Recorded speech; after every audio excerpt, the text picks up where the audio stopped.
saludo amigos y buenas noches. Bienvenidos a una nueva entrega de Crónica de la Iglesia, en la que trataremos, como siempre, de ofrecerles la actualidad institucional más reciente de nuestra archidiócesis en los últimos 7 días. Como ven, avanza el mes de octubre y toda nuestra vida pastoral, tanto en los proyectos grandes como en las comunidades pequeñas, va cogiendo ya velocidad de crucero. No estamos seguros de que este pequeño espacio sea capaz de ofrecerles esa amplia perspectiva eclesial. De lo que sí estamos seguros es de que lo hacemos, como siempre, pensando en todos y en cada uno de ustedes. Pasen y vean. El señor arzobispo, de entre la selecta agenda de celebraciones a las que no ha querido faltar, más allá de su positiva recuperación facultativa, esta semana presidió la celebración de Santa Teresa de Jesús en el convento de las Madres Carmelitas de San José, la quinta fundación de la Santa. El prelado, como en años anteriores, propuso a la Santa Doctora de Ávila como, por un lado, la mujer que dejó actuar a Cristo en su vida y, por otro, la mujer fuerte que deseó, por encima de todo, servir a la Iglesia de su tiempo.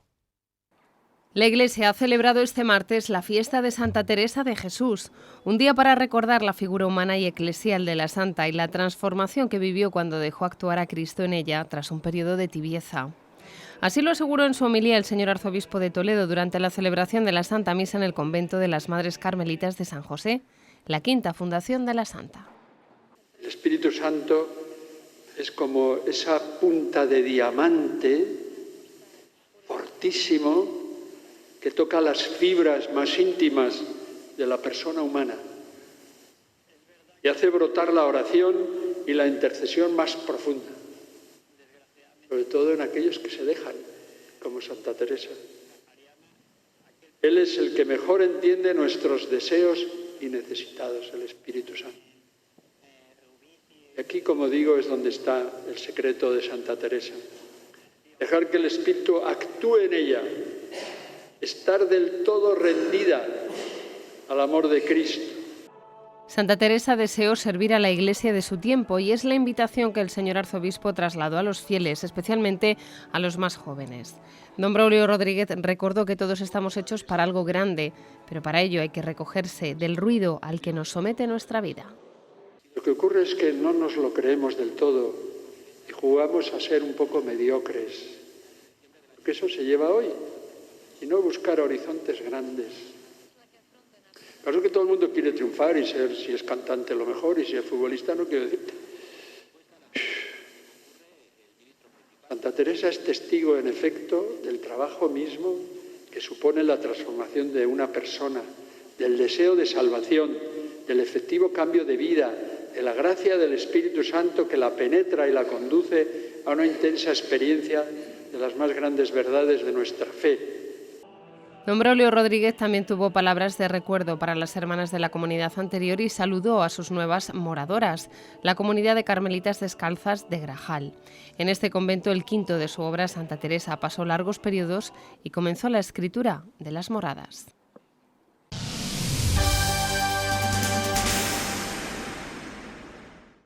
No se vayan a creer, les traemos más actualidad de la Delegación de Misiones y del Mes Misionero Extraordinario. El miércoles pasado se celebraba en el Colegio de Infantes el Festival Infantil Misionero, en el que participaron más de 600 escolares de al menos media docena de centros. Se trató de una mañana en la que se compaginó lo lúdico y lo catequético y que terminó con una celebración del envío para los más pequeños en el Templo de San Julián. Este mismo viernes se celebraba otro festival en Talavera de la Reina. Los ancianos, los de edad media, los matrimonios, los jóvenes y adolescentes e incluso los niños. Todos por el bautismo tenemos que compartir nuestra fe con los demás. Esta es una de las conclusiones del escrito semanal del señor arzobispo de Toledo.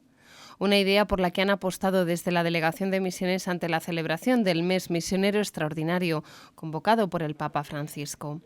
Y por ello, cerca de 600 escolares de 9 centros educativos diferentes se han reunido en el Colegio Nuestra Señora de los Infantes, donde han recibido una importante lección.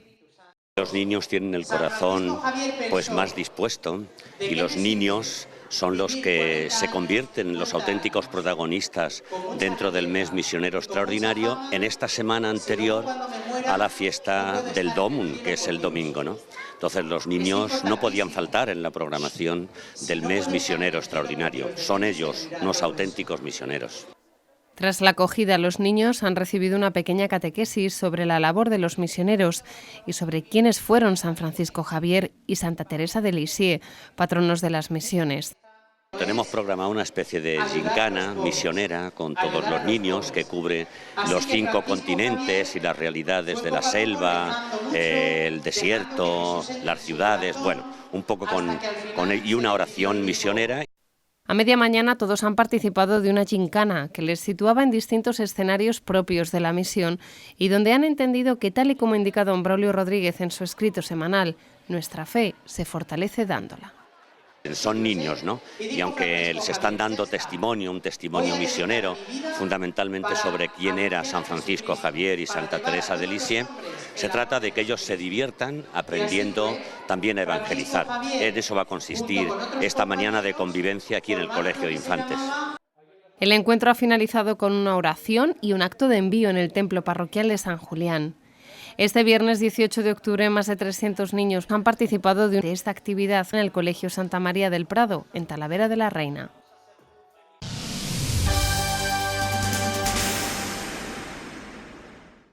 Estas semanas atrás estuvo por España Julio Alonso Ampuero, sacerdote diocesano que, junto con su hermano José Manuel, también sacerdote, llevan 9 años de misioneros en Lurín, cinturón sur de la ciudad de Lima, en Perú. Los hermanos Alonso Ampuero se dedican principalmente, aunque no exclusivamente, a la formación de candidatos al sacerdocio en el seminario de esta joven diócesis, en la que desde hace más de 20 años está volcado el compromiso diocesano de Toledo con medios humanos y materiales. Despertar la conciencia misionera y renovar el impulso evangelizador es una de las claves de este mes misionero extraordinario convocado por el Papa Francisco. Una iniciativa que, tal y como él mismo explicó durante el rezo de las vísperas ante el comienzo de este mes, quiere ser una sacudida que nos impulse a ser activos en el bien, no notarios de la fe o guardianes de la gracia, sino misioneros.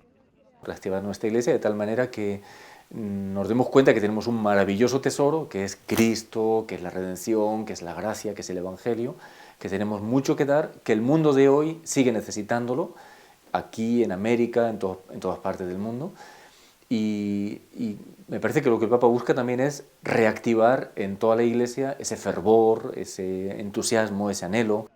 Dios ama al que da con alegría, recordaba el Papa Francisco, y así también nos lo recuerda este sacerdote toledano cuando afirma que ese es el ingrediente fundamental de toda misión. Esa alegría de dar el Evangelio, ese entusiasmo por compartir la fe. Sabemos que la fe se comparte sobre todo así, ¿no? Desde la alegría, desde el entusiasmo por el Evangelio vivido, se comparte como algo que se contagia, no como una noción simplemente que se enseña, sino como un testimonio de vida que se transmite y se contagia de manera espontánea. 60 son los sacerdotes que en estos momentos participan de la Missio Adyentes en Lurín, una diócesis que cuenta con 2,5 millones de habitantes, donde se hace urgente que aumente el número de presbíteros al servicio del Evangelio.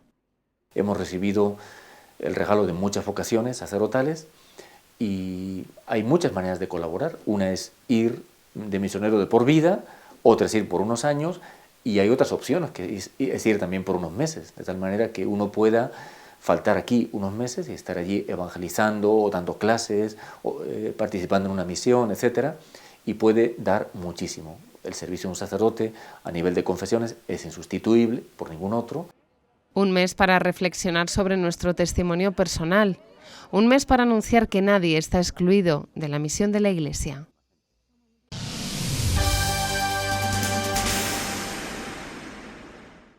Las 7 toneladas de ayuda humanitaria que Cáritas Toledo envió en julio a Siria llegaron finalmente a su destino, tal y como nos confirmaba la Madre Agnès de la Croix a través de Cáritas Diocesana. Se trata del tercer contenedor que vehicula nuestra diócesis a través del programa de cristianos perseguidos. Solo entre los dos que hemos hecho llegar a lo largo de este año 2019 han sido más de 17 toneladas de medicinas, material escolar y ropa los que se han ido destinados a la Iglesia Hermana de Siria. Son imágenes que nos llegan desde Siria. La Madre Agnès ha recibido el contenedor enviado desde Toledo el pasado mes de julio a través de Cáritas Diocesana y su programa Cristianos Perseguidos. Hasta Alepo han llegado 7.000 kilos de ayuda humanitaria, con ropa, calzado, material escolar, medicinas e incluso un ecógrafo. La comunidad del Monasterio de Santiago el Mutilado y los trabajadores de la Clínica Médica de la Iglesia Greco-Católica en Alepo agradecen esta ayuda que recibirán cientos de familias que aún hoy continúan sufriendo los efectos de la guerra. Con este son ya 3 los contenedores que han salido desde la capital regional rumbo a Siria. Cáritas traslada el agradecimiento a todas aquellas personas y empresas que lo han hecho posible.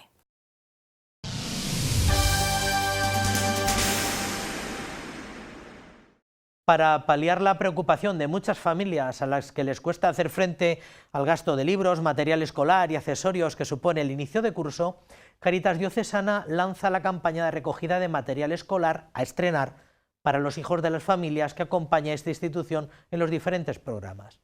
Los puntos de recogida son las oficinas de las Cáritas parroquiales y los centros de Cáritas Diocesana, donde también se realizará la distribución a las familias que lo necesiten y demanden. Cáritas Diocesana lanza su campaña de recogida de material escolar y pide nuestra colaboración para que las familias más necesitadas puedan hacer frente a este inicio de curso. Es una campaña que se inició en el mes de julio en colaboración con la Biblioteca de Castilla-La Mancha y empresas como Dino Rino, que colaboran pues en facilitar material escolar de todas las características y que insistimos a estrenar pues para ayudar a las familias en el inicio de curso. Muchas de ellas viven con preocupación la vuelta al cole de septiembre por no poder hacer frente a la compra de libros y de material escolar como mochilas, estuches, pinturas o carpetas. Todo lo recogido será a estrenar y se destinará a los hijos de las familias que Cáritas atiende en sus distintos programas, por ejemplo, Proyecto Mater, Rompe tu silencio o el programa de acogida o vivienda. Desde las acogidas y los programas que tiene Cáritas, pues damos respuesta a todas las demandas que las familias nos hacen todo el año, porque todo el año pues se necesitan cuadernos, carpetas, rotuladores. De ahí que pues sea necesaria este tipo de campañas. Damos las gracias a todas las personas que colaboran con esta campaña de material escolar, a empresas, que son muchas que de manera anónima pues nos hacen llegar materiales para las familias, y también a instituciones y asociaciones que piensan en los más necesitados y en aquellas familias que no tienen recursos. Los puntos de recogida serán las Cáritas parroquiales y los centros de Cáritas Diocesana.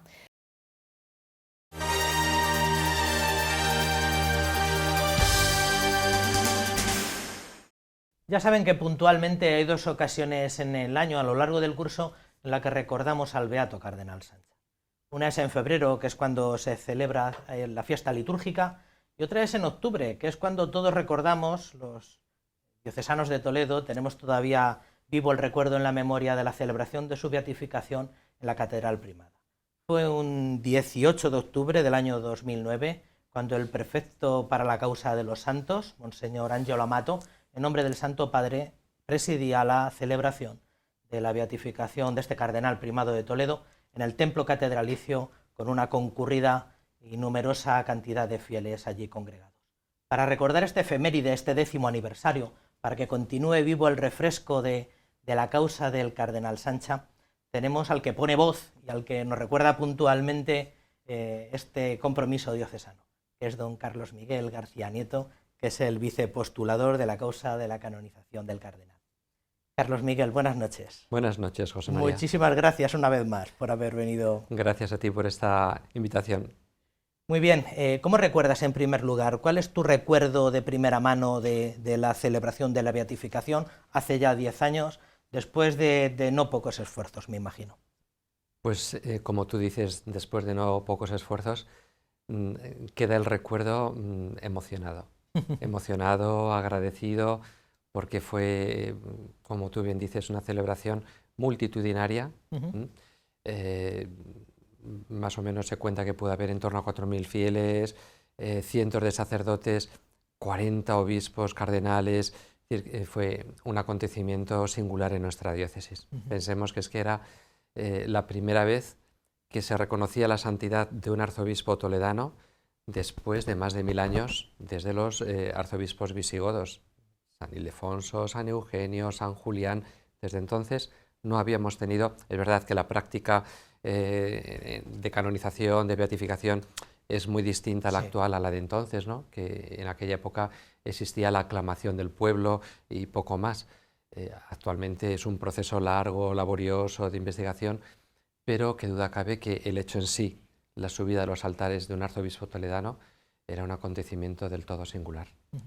Hoy estamos acostumbrados a contemplar los restos del cardenal Sancha en esa estupenda arqueta de plata que está alojada bajo el altar de San Pedro. ¿Dónde fue la primera ubicación donde el cardenal Sancha quiso que reposaran sus restos? La primera ubicación fue precisamente a los pies de la capilla de San Pedro, en esa escalinata que lleva de la capilla a la catedral. Ahí justo se puso, esa fue su voluntad. No ha quedado registrado el porqué. Sí intuimos que la razón bien pudo ser la devoción que él tenía a Pedro, al vicario de Cristo, al Papa. Entonces, también sí sabemos que él, algún comentario que hizo a este respecto, es que quería estar ahí para ser pisado por los fieles, es decir, como en gesto de humildad. ¿Cuándo se exhuma el cuerpo? ¿Inmediatamente antes de la beatificación? ¿Cómo fue aquello? Un año antes aproximadamente.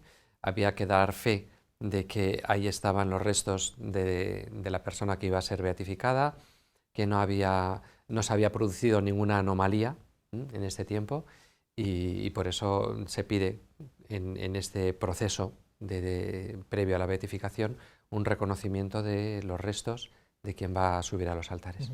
Recientemente hemos vivido la exhumación de los restos del venerable don José Rivera. No es necesario el traslado del cuerpo, simplemente es una mera certificación de que efectivamente estos son sus restos. Eso es, y están... Eso es.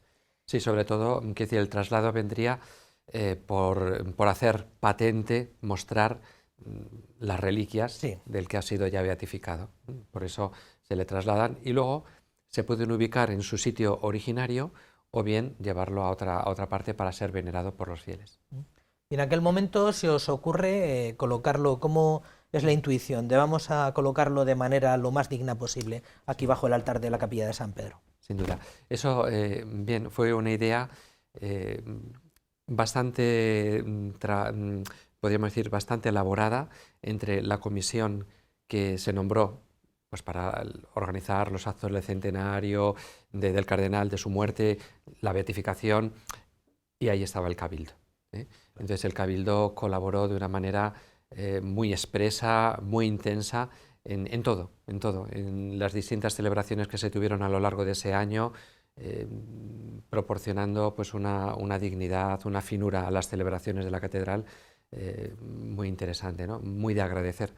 Y del cabildo pues también surgió el diseño de la urna para albergar sus reliquias, y esta urna, que fue al final elaborada por el orfebre Anastasio Sánchez Gómez, pues creo que es un alarde de finura, de belleza, de estética, de buen gusto, ¿no?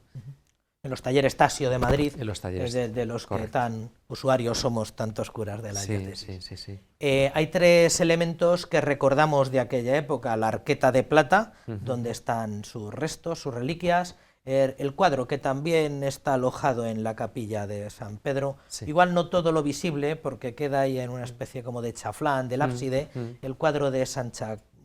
¿Por qué renovar un poco la imagen ¿por qué esta manera de retratar al beato? Bien, este cuadro fue, en términos técnicos, lo que se llama la gigantografía que se muestra en el momento en que es proclamado beato.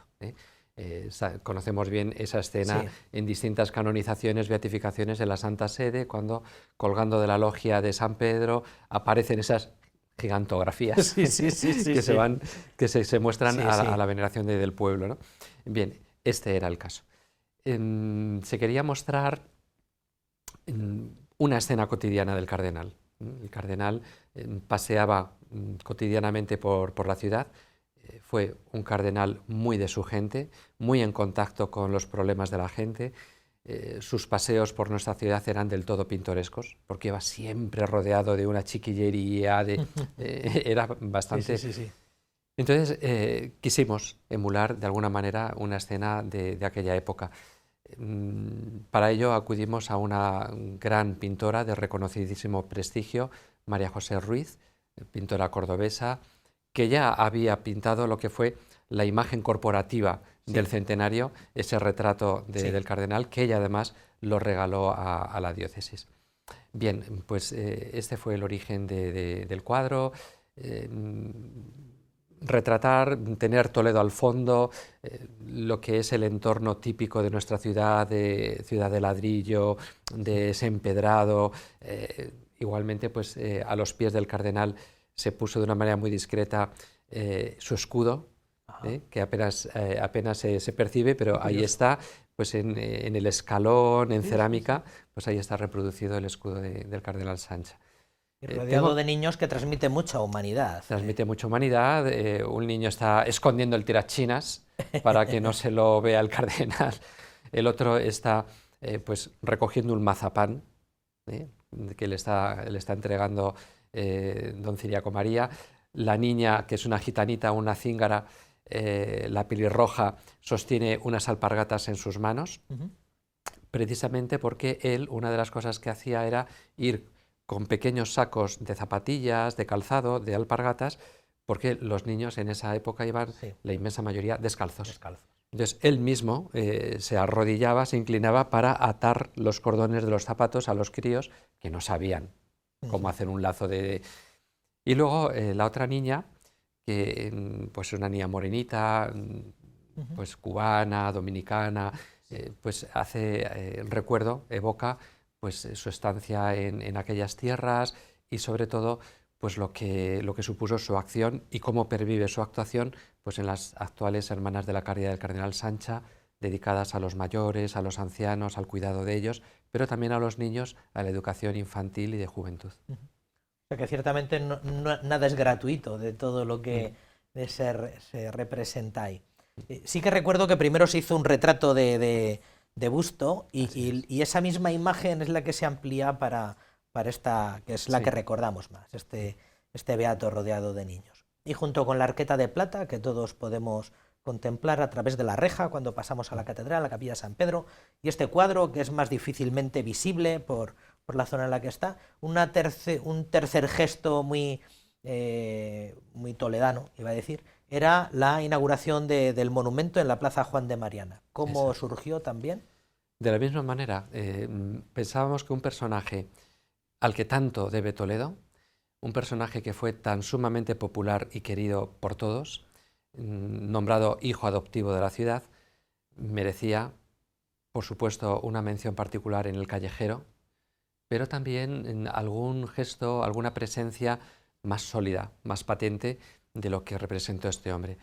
Este hombre que ha pasado a la historia como el padre de los pobres, pero que bien podríamos llamarle mártir de la caridad, porque fue precisamente una actuación de caridad lo que al final lo postró en cama y le condujo a la muerte, ¿no?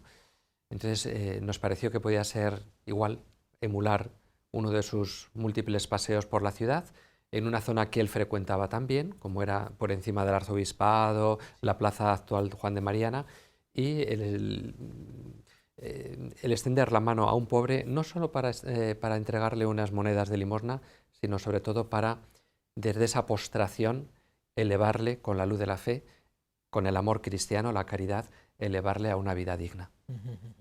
La escultura, tengo que decir, es obra del gran escultor Pedro Requejo Novoa, y fue una donación del matrimonio de don Luis López Moya, de su esposa doña Teresa, inaugurado el día de Santa Teresa de ese mismo año, 3 días antes de la beatificación. 3 días antes. También de una manera muy gozosa fue bendecido el monumento por don Braulio. Cuando se habla de este deseo que está queriendo hacer la ciudad de colocar a hijos predilectos de ella con distintas imágenes en distintos rincones, no siempre se recuerda, además de otros grandes hijos destacados de la ciudad imperial, no siempre se recuerda que hay una imagen de bronce ya del cardenal Sánchez en la Plaza Juan de Mariana. Mencionabas al hilo que, o yo no sé si fue antes de la entrevista, que el cardenal Sancha tuvo dedicada una calle en la ciudad. ¿Qué hay de cierto en esto? Tuvo dedicada una calle con su nombre, calle Cardenal Sancha, hasta final de la monarquía de Alfonso XIII. Luego ya pues se retiró el nombre de la calle. La década de los 30. En la década de los 30, hasta hoy. Hasta hoy. Y yo creo que sí que sería momento para pedir que la ciudad tuviera este gesto de gratitud, una ciudad como Toledo, que a lo largo de los siglos se ha distinguido por ser una ciudad abierta y una ciudad que ha sabido reconocer los méritos de sus hijos y de aquellos que le han hecho tanto bien a ella. Pues yo creo que sí que sería el momento de no solo dedicarle, sino poner el nombre Cardenal Sancha a una de sus calles, avenidas, plazas. Igual la plaza Juan de Mariana, con todo el Dado respeto que está ahí el monumento del cardenal, pues podría ser una buena excusa para darle el nombre del cardenal. Bueno, queda dicho que de alguna manera resarciría algo que existió y que se perdió. Es una deuda que la ciudad tiene con alguien que se volcó tanto, que se volcó especialmente en los más menesterosos, los olvidados, y a todos, porque es que fue un hombre volcado en todas las clases sociales del momento. Eso iba a decir, y que por encima o además de su condición religiosa, encarna una serie de valores que hoy tienen plena vigencia, que es atender a los más necesitados. Pensemos que el cardenal Sancha no es una figura solo local, fue una figura internacional. El prelado español más reconocido en Europa. En esa época, en España, si había alguien experto en materia social, ese era el cardenal Sancha. Hablamos de un promotor del periodismo católico, del padre del movimiento católico en España, el que organiza por primera vez a los católicos, a los laicos, para obras de común interés, de bien común, de entregarse a los demás. Hablamos de un hombre de una envergadura que pocos arzobispos, cardenales han tenido en nuestra diócesis. El comienzo del siglo XX fue época de cristianos muy clarividentes. El cardenal Sancha destaca, entre otros muchos que hemos mencionado a veces en otros programas. Lo que pasa es que vivieron una época convulsa donde no todo llegó a su término, no todo llegó a la plenitud que aspiraba, ¿no? Mucho se truncó en el comienzo del siglo XX. A veces aquí en Toledo tenemos muchos procesos abiertos de muchas personas, de muchos buenos hijos de la Iglesia, religiosos, laicos, presbíteros, y a veces tenemos la impresión de que los asuntos se embarrancan un poco, de que no avanzan, o a veces tenemos la impresión de que no avanzan con la celeridad que a nosotros nos gustaría. ¿Cuánto se tardó en conseguir la beatificación del cardenal Sancha? El proceso comenzó a finales de los años 50, promovido por sus hijas, las hermanas de la Caridad del cardenal Sancha, que en un capítulo general vieron la necesidad de volver a sus raíces y por tanto descubrir, porque incluso para ellas mismas la figura del cardenal, de su fundador, estaba un tanto velada por el paso de los siglos, también por la distancia en kilómetros entre España y la República Dominicana. Ellas fueron las que iniciaron y pidieron a la Archidiócesis de Toledo la manera de iniciar el proceso. Y ya desde entonces, por parte de la Archidiócesis, se volcaron en medios para llegar a este momento. ¿Y cómo está ahora el proceso? ¿En qué momento está? Cuéntenos. Pues ahora mismo está en manos de la Congregación para las Causas de los Santos. Se les ha presentado documentación sobre una curación extraordinaria y bien, pues ellos están pendientes también de una documentación que se les debe entregar. Estamos ahora mismo en ese momento. Si esa curación fuera reconocida como milagrosa, pues ya estaría en manos de prácticamente el Santo Padre. Tendría que pasar por no solo la comisión de médicos, sino también de teólogos, la congregación de cardenales, para finalmente que el Santo Padre diera el visto bueno y en ese caso ya una fecha inmediata para la canonización. Bueno, o sea que hay cosas allí en la Santa Sede. Se está moviendo. Se está moviendo, tribunales médicos, consultas especialistas. Sí. ¿Cuál fue el milagro con el que se consiguió? De momento, presunto milagro. No, me refiero al de la beatificación. Para la beatificación, que ahora hemos celebrado recientemente en la Santa Sede y en la Plaza del Vaticano, y uno consultaba en distintos noticiarios católicos y te hablaban de cada uno de los milagros por los cuales Newman y todas estas piadosas mujeres. ¿Cuál fue el milagro para Pues el milagro entre muchos hechos extraordinarios, porque la figura del cardenal Sancha está rodeada por muchas cosas, hechos prodigiosos, y muchas personas vienen a relatarte beneficios que han conseguido pidiendo la intercesión del cardenal. Pero el hecho concreto fue una señora mayor con un tumor en una oreja, y el tumor se había expandido con un bulto al exterior muy considerable. Empezaron a rezar al cardenal y esta mujer se acostó con ese bulto en la oreja y al día siguiente se levantó sin él y con la señal de una cicatriz. Nadie había intervenido y los médicos fueron los primeros asombrados de que algo así médicamente, científicamente, no encontraban explicación. Muy bien. Tal y como estábamos hablando anteriormente, creo que se ha revalorizado la imagen de un buen hijo de la Iglesia, el cardenal Sancha. Creo que se ha hecho memoria de una época muy notable de la Iglesia en España, que le había pasado mucho tiempo había caído mucho polvo encima de ella, y creo que se ha revalorizado la figura de un arzobispo primado, porque ella recuerda que en el seminario parecía que la historia reciente eran Gomapla y Deniel, y de entonces para acá parecía que les había pasado mucho tiempo por encima a ellos. Pero habrá gente que piense que esto es historia antigua. Usted, como vicepostulador, ¿qué vigencia tiene la imagen del beato cardenal Sancha para nosotros que estamos en este plan diocesano, que estamos en este deseo por actualizar la vida cristiana en nuestras familias y parroquias? ¿Qué vigencia cree que...? A mi modo de ver, también como historiador, creo que la figura del cardenal Sancha es la que recupera para Toledo la importancia del primado, quien devuelve el prestigio al primado. Un primado no de preeminencia protocolaria, de poder, no, es un primado en la caridad. Por tanto, el primado se distingue por servir a la comunión eclesial, a la comunión del episcopado entre sí y del episcopado en una nación con Pedro, el primado por excelencia. Esa es la figura del primado. Eso le debemos en gran medida al cardenal Sancha, porque él recupera el prestigio del primado en Toledo. Antes he dicho, no solamente es padre de los pobres, es mártir de la caridad. Por tanto, esa invitación a entregar la vida por Dios y por los hermanos, la vemos en él.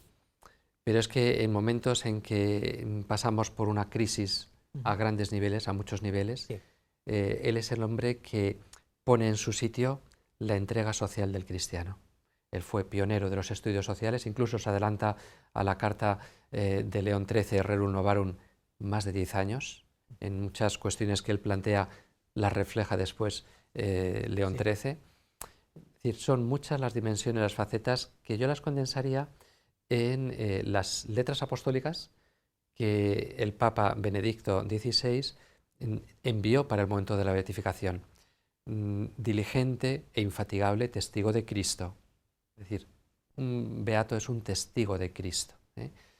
Padre de los pobres, por lo cual era reconocido ya en su época por todos. Cuando él se despide de Valencia es aclamado como padre de los pobres, y cuando llega a Toledo es aclamado como padre de los pobres, y servidor de la unidad de la Iglesia. Por tanto, yo creo que este es el reto que nos deja, y podemos muy bien acudir a él para pedirle estas cosas, pedir su intercesión para que vivamos estas realidades. Estamos celebrando el mes misionero extraordinario, que es, pues que de alguna manera está cubriendo o está matizando la mayoría de las cosas que hacemos, no solamente en esta casa, en este canal, sino en nuestra pastoral. ¿Qué podría aportar esta celebración, este 10º aniversario de la beatificación del cardenal Sancha, a este deseo que quiere el Papa suscitar en todos los cristianos de que vivamos nuestra vida muy abierta a los demás? ¿En qué podría ayudarnos la figura del beato? El beato fue un hombre eminentemente universal. No solamente por sus viajes y el conocimiento que él tenía de toda la realidad, que incluso asombraba a la Santa Sede. El propio cardenal secretario de Estado expresa su admiración por el conocimiento de las realidades internacionales que tiene el cardenal. Pero es que él, en su juventud, como sacerdote, pasó 14 años en Cuba. de alguna manera ya podemos hablar de un hombre misionero. Y viviendo la misión, yendo los mares, pero también aquí. Un hombre que el episcopado, me he encontrado varias cartas de obispos que no pueden seguir su marcha, porque es de tal capacidad de trabajo, de tanta capacidad de iniciativa, que los propios hermanos suyos en el episcopado le piden al nuncio que le paren un poco porque no le pueden seguir. Con lo cual nos está indicando también el ardor de la caridad, hasta dónde llega una misión que no tiene como principio, fundamento, el amor a Dios, el amor a Cristo, la caridad. Es una misión paticorta. Y eso lo aprendemos el cardenal Sancha, un hombre que invitaba a todos a mirar al cielo. Solo mirando al cielo es como nos podemos comprometer con las realidades temporales. Todos los que quieran comunicar algo o quieran ponerse en contacto con la causa o con los que estéis en la sala de máquinas de la causa, más allá de que ya hay documentación en Roma y todo tiene buena pinta, hasta donde podemos decir que las cosas pintan bien, pero todo el que quiera ponerse en contacto, hablar de favores que ha recibido, ¿cómo puede hacerlo? Tenemos una dirección de correo electrónico, aparte de la dirección postal del Arzobispado de Toledo, Arco de Palacio número 2, 45003 Toledo. Pero tenemos una dirección de correo electrónico, causacardenalsancha@gmail.com. Todo junto, en minúsculas, causacardenalsancha@gmail.com. Y se puede pedir material...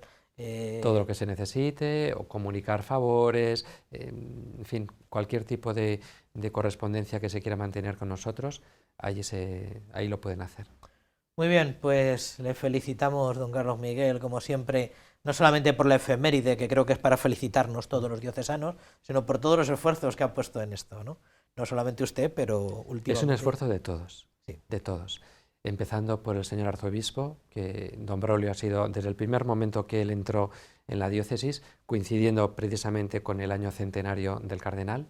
Él tomó con entusiasmo todo este trabajo, hasta justo hoy mismo, que Dios mediante, el hecho de que esté tan involucrado en ello, estamos también ya en estos momentos en que él celebra su 10º aniversario de pastoreo en nuestra diócesis. Los arzobispos anteriores, es muy interesante que en el momento de la beatificación ahí estaban los dos cardenales, el cardenal emérito don Francisco Álvarez y don Antonio Cañizares, junto con el actual arzobispo don Braulio Rodríguez. Es decir, ellos se involucraron muchísimo en la causa desde el primero al último. Muchas personas que han estado de una manera, íbamos a decir, intrascendente, entre comillas, ¿no? Han estado a la sombra, veladamente, pero trabajando como el que más y no buscando ningún tipo de reconocimiento. Antes he nombrado el Cabildo ha estado siempre detrás de estas celebraciones y apoyando, y de una manera corporativa, por lo tanto, a nivel individual, anónima. Y esto es también digno de destacar. Seglares, religiosos, vida consagrada, porque hubo también congregaciones, aparte de las fundadas por él, congregaciones que fueron muy beneficiadas por el cardenal Sancha y han querido también reconocérselo, y lo reconocieron en el momento de su beatificación, los laicos.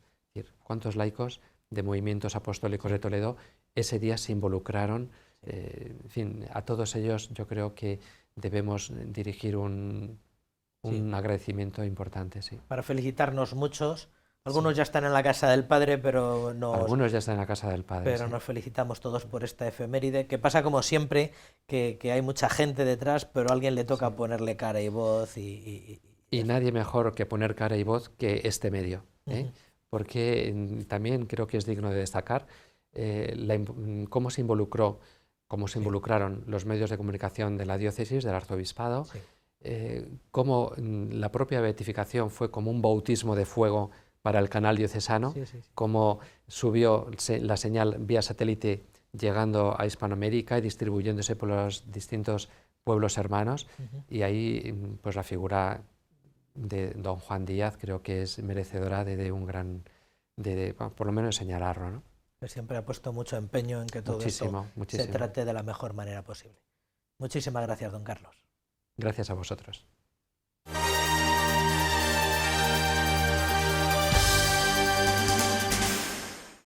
Siguiendo el ciclo formativo sobre los Hechos de los Apóstoles, el Papa Francisco reflexionó el pasado miércoles en su catequesis semanal sobre cómo Dios incita a los apóstoles para que acojan la universalidad de la salvación, llamándoles a salir de sí mismos y abrirse a los demás con un estilo de vida cercano y fraterno.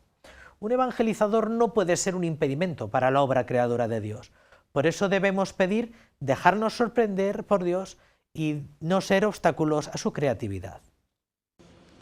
Queridos hermanos y hermanas, siguiendo las catequesis sobre el libro de los Hechos de los Apóstoles, hoy reflexionamos sobre cómo Dios incita a los apóstoles para que acojan la universalidad de la salvación, llamándolos a salir de sí mismos, a abrirse a los demás con un estilo de vida cercano y fraterno. El personaje principal del episodio es el apóstol Pedro, que después de ser testigo de la efusión del Espíritu Santo sobre el colegio apostólico, presenta ahora cómo ese mismo Espíritu se derrama sobre los paganos. Dios, para suscitar en Pedro un cambio de mentalidad, le presenta un lienzo lleno de animales considerados impuros para los judíos, haciéndole entender que todo lo que Dios ha purificado no debe ser ya considerado profano. Es necesario mirar la intención del corazón, porque solo de dentro del corazón nace la impureza. De este modo, Pedro acepta ir a predicar en casa de Cornelio, un oficial romano temeroso de Dios, y el Señor confirma sus palabras derramando sobre ellos el Espíritu. Cuando la comunidad se escandaliza por la familiaridad del apóstol con los gentiles, Pedro no se amilana, porque es consciente que ser discípulo no es un mérito, sino una llamada para ser mediadores, puentes que faciliten el encuentro de Dios con los hombres.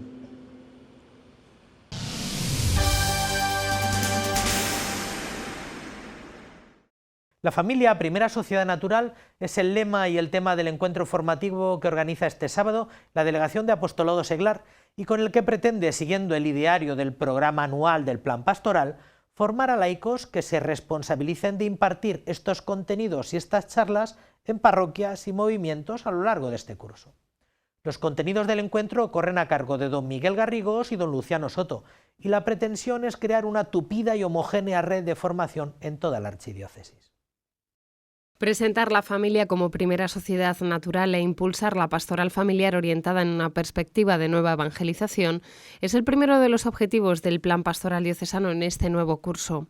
Un tema que se propone a través de diferentes charlas que llegan a nuestras parroquias de la mano de aquellos que colaboran en la Delegación de Apostolado Seglar. Tiene por objeto formar a aquellas personas que van a impartir la charla básica que ofrecemos desde la Delegación de Apostolado Seglar.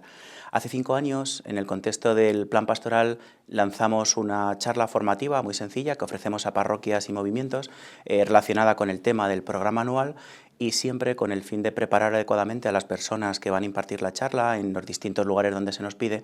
Organizamos un encuentro formativo donde expertos nos hablan del tema relacionado. El Centro de Apostolado Seglar acoge este sábado este encuentro formativo que comenzará a las 10 de la mañana y que contará con 2 ponencias sobre la familia como un bien particular para la sociedad. Siempre con el fin de preparar adecuadamente a las personas que van a impartir la charla en los distintos lugares donde se nos pide, organizamos un encuentro formativo donde expertos nos hablan del tema relacionado. En este caso, dado que el programa anual del Plan Pastoral gira en torno a la familia, hemos pensado en organizar este encuentro formativo que bajo el título La familia, primera sociedad natural, pues precisamente nos va a permitir reflexionar sobre cómo la familia es un bien particular para la sociedad y profundizar en los contenidos de la charla básica que vamos a empezar a ofrecer a parroquias y movimientos. En esta jornada se explicará la metodología adecuada y las pautas para poder ofrecer este tema que llegará a diferentes parroquias en este curso pastoral. El encuentro finalizará a la 1 del mediodía.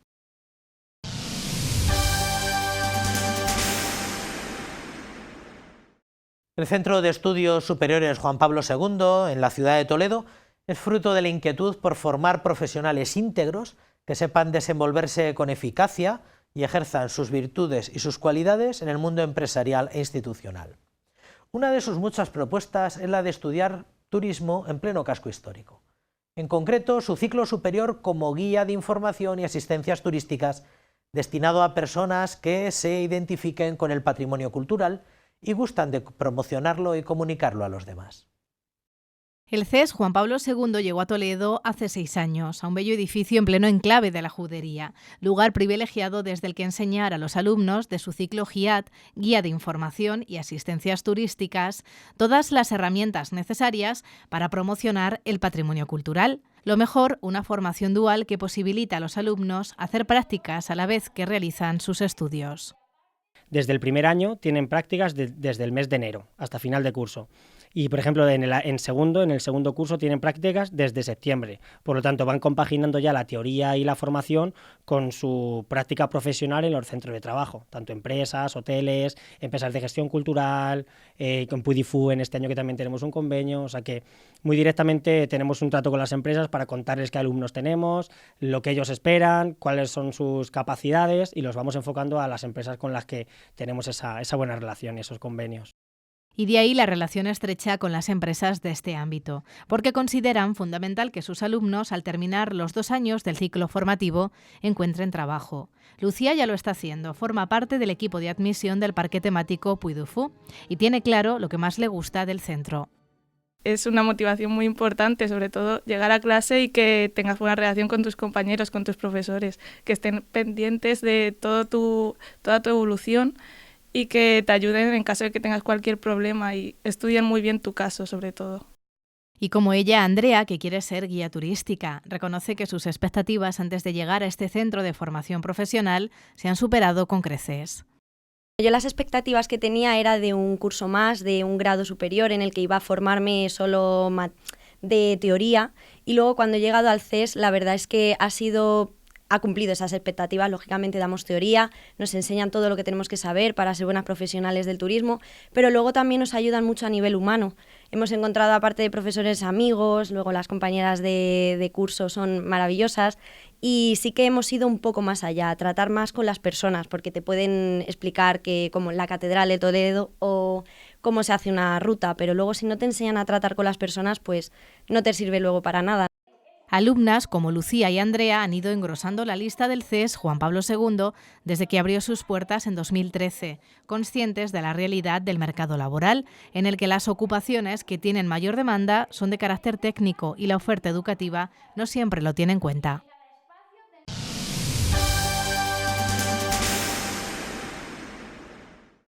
Este verano el Secretariado Diocesano de Pastoral Universitaria realizó un voluntariado en Calcuta con las religiosas misioneras de la caridad fundadas por la Madre Teresa.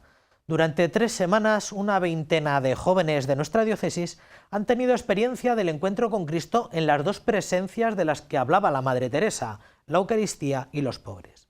De hecho, colaboraron en diversos servicios de las casas de las misioneras de la caridad, como los centros para bebés, discapacitados, moribundos, los leprosos o los ancianos.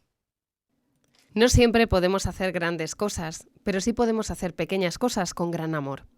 Esta era una de las máximas de la Madre Teresa, y esto es lo que se respira hoy en todas las casas fundadas por ella, donde están presentes las misioneras de la caridad. Lo que más me impactó fue la gratitud de las sisters, la entrega que tienen el día a día hacia todos los pobres y hacia nosotros los voluntarios, es decir, cómo nos han cuidado, lo detallistas que son y las ganas de superación y de ser mejores en su día a día. Son un ejemplo vivo, ¿no? Entonces, el contagiarte de todo eso y el saber transmitirlo a todas las personas con las que vas a estar allí, ¿no? Ya sean mujeres, hombres, moribundos, niños, daba igual. Mucho más que un viaje. Una propuesta arriesgada que a veces no resulta fácil. Hay cosas que te chocan, olores muy fuertes, muchos contrastes, desde el olor a carbón duro, desde el olor a la basura, desde el olor a las tripas que hay por ahí de cualquier animal, pero todo eso te va chocando, ¿no? Pero eso es verdad que es difícil y te lleva un periodo de adaptación.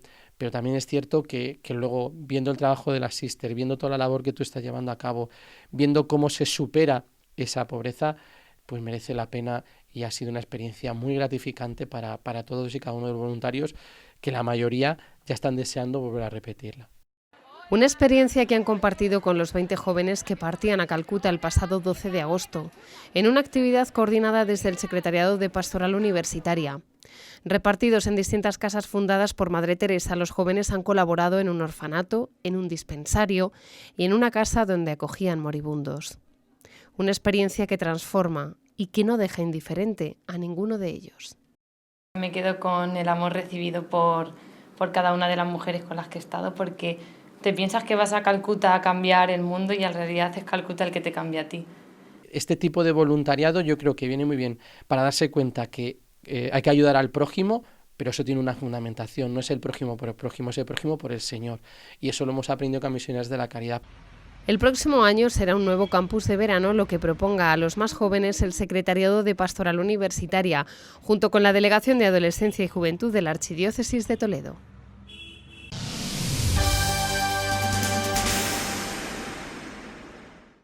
Desde la Delegación de Catequesis se ponen todos los años en marcha diferentes cauces de formación para educadores en la fe. Las jornadas de formación para nuevos catequistas invitan a todos los que se han incorporado recientemente a este servicio a reflexionar sobre el quehacer catequético. El entorno, las personas, el mensaje, la figura del catequista y la finalidad que se pretende. Se trata de una breve pero muy necesaria orientación práctica que ofrezca elementos para la realización de la acción catequética. La Delegación Diocesana de Catequesis anima a todos los catequistas y a todos los agentes de pastoral a afrontar el nuevo año pastoral con ánimo misionero y para ello ofrece diversos cauces de formación para el curso catequético.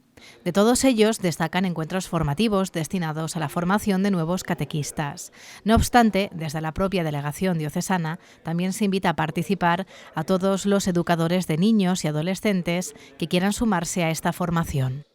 Es una primera iluminación para que hagan bien este cometido de la catequesis y más que hacer cosas que ellos se sientan catequistas, ayudarles en su identidad, en su vocación y en su horizonte, y también ayudarles también de cara a las personas que van a tener delante, a los destinatarios, de cómo son, qué problemas se pueden encontrar y cómo ayudar a las personas a las que va a transmitir el Evangelio y la palabra de Dios. Son muchos los cristianos, sobre todo mujeres, los que se sienten llamados a este servicio. La acción catequética es un servicio, y un servicio educativo a unos niños y jóvenes concretos. Por eso el catequista lleva a cabo esta tarea, atento no solo al mensaje, sino a la persona a la que catequiza. Me he animado a dar la catequesis porque he visto que como Jesús nos ha dado la gracia a nosotros, nos ha transmitido la fe, pues tenemos que compartir con los demás. Y como Jesús ha mandado a sus discípulos, igual nosotras nos han mandado, y entonces como misión, pues he pensado que para ayudar a los demás, lo poco que yo sé, pues a transmitirlo a los niños y a los demás. Por eso estamos aquí. El pasado 5 de octubre tuvieron lugar los 2 primeros encuentros simultáneos en la parroquia San Ildefonso de la ciudad de Toledo y también en la parroquia Santa Teresa de Calcuta de la ciudad de Talavera de la Reina. A lo largo de la mañana, un selecto grupo de catequistas pudieron profundizar en la identidad del educador en la fe. Una identidad que requiere vocación, actitudes y actitudes. Actitudes como motivación, qué motivaciones son las que tenemos, y también actitudes como cualidades que hemos de tener y que hemos de cultivar. Esto que quede muy claro cuando se habla de estas cuestiones, es esencial que veamos que tengamos esas actitudes y actitudes en grado suficiente. Para el próximo 26 de octubre quedan los 2 encuentros restantes que se celebrarán en la parroquia San Benito Abad de la localidad cacereña de Castañar de Ibor y en la parroquia de Villacañas, para toda la Vicaría Territorial de La Mancha.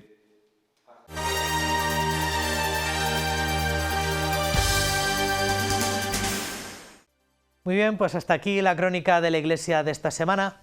A nosotros ya solo nos queda agradecerles la atención que nos prestan y dejarles con la mejor programación del canal diocesano de televisión.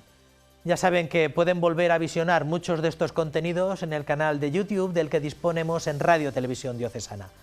Les emplazamos para que aquí, en el mismo sitio y a la misma hora, la semana que viene puedan volver a disfrutar de una nueva crónica de la Iglesia con más y mejor información eclesial. Hasta la semana que viene, que sean felices.